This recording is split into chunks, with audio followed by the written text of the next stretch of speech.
Growing number of Hispanic black families going hungry amid Bidenomics.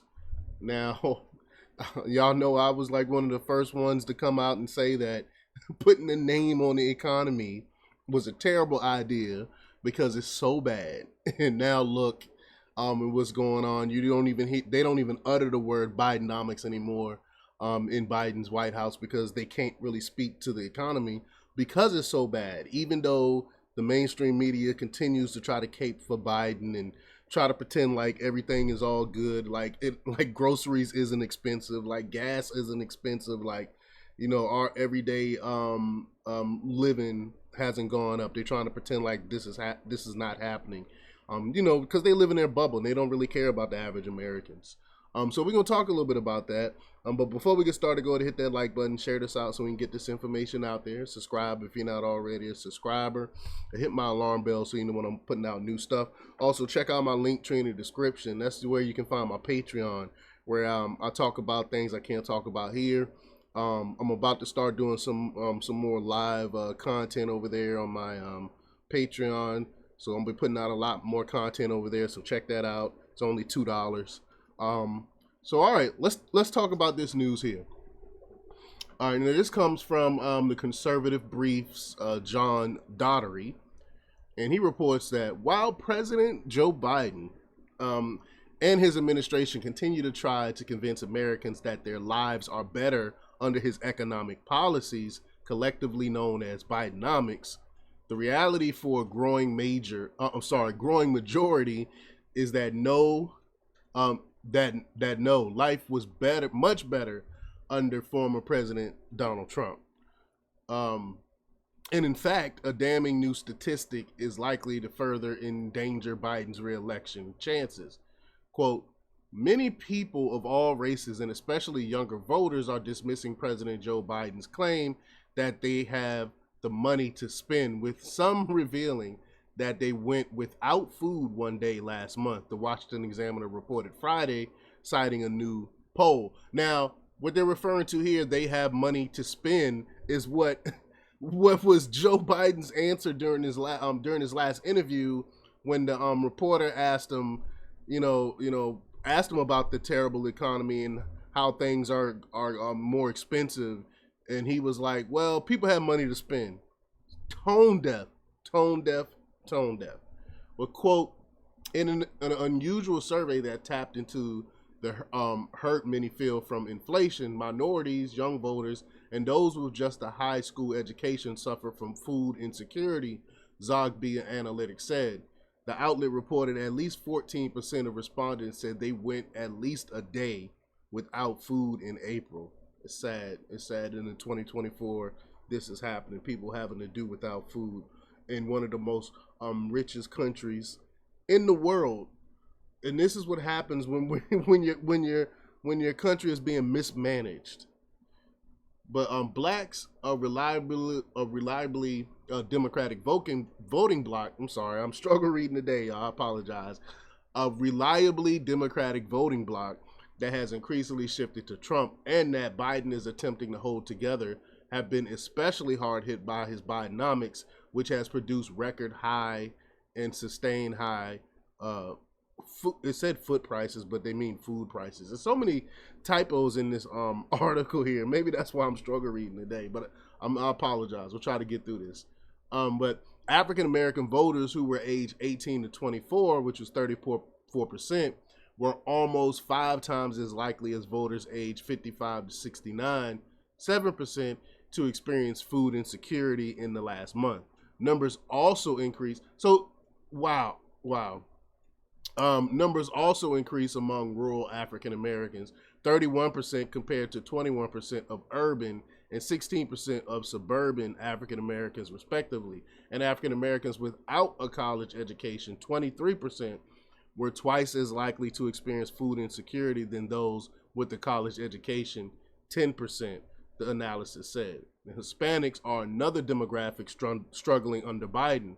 Quote, among Hispanic voters, numbers were similar, especially among certain subgroups. 1 in 5, 19% of surveyed Hispanics experienced food insecurity. Younger Hispanics aged 18 to 24 which were 30%, sorry, were 3 times as likely to experience food insecurity than Hispanics aged 55 to 69, 11%. Also, like African Americans surveyed rural, 29% Hispanics were more likely to experience food insecurity compared to urban, 20%, and suburban, 14% Hispanics. Non-college educated, which made up 22%, Hispanics were twice as likely to have gone without food for more than 24 hours in the last month compared to college educated, 10% Hispanics, the analysis said.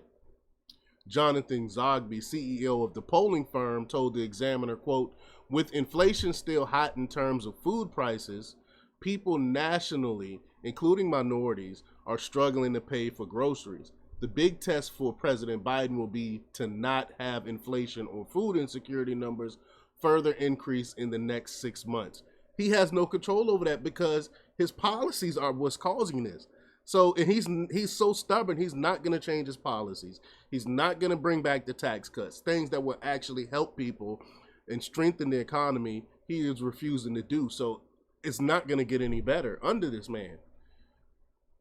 Food insecurity could also hurt the president in certain swing states, especially if African American and Hispanic voters are struggling more to put food on their tables. Biden dismissed concerns about food prices and other areas of inflation, telling CNN's Aaron Burnett, quote, they have the money to spend. And that's what I was referring to, that interview there. And then he also blamed shrinkflation. He said, well, companies are making stuff smaller. That's because they're doing this because if they don't make products smaller, they're gonna have to charge more. So to keep the same price, they're not putting as much chips in the bag. They're not putting as much food in the stuff just to keep the prices the same. That's why they're doing it. They're not doing it, and you think they want to piss off their customers? You think they want to piss off people that are making these purchases? No. So they have to do something to cut these corners, either that or charge more. But Biden, which is Biden's fault, is his inflation. That's the reason why companies are doing this. But yet Biden is blaming them. But the Examiner noted further, the initial polls were conducted in January when it was hoped that inflation would begin to turn down. Remember when they were all saying it was getting better? Just lies.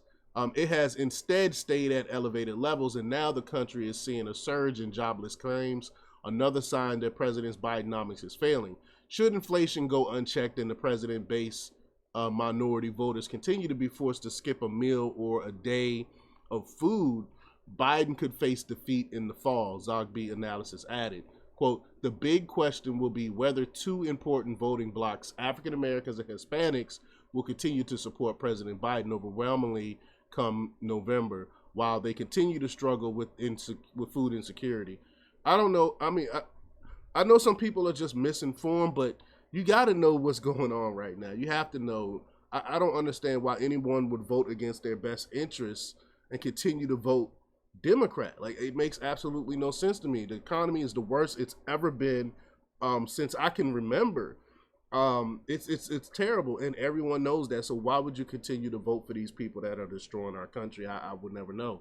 But could enough African Americans and Hispanic voters who are experiencing hardships and poverty go over to Donald Trump or Robert F. Kennedy Jr. and sway the election?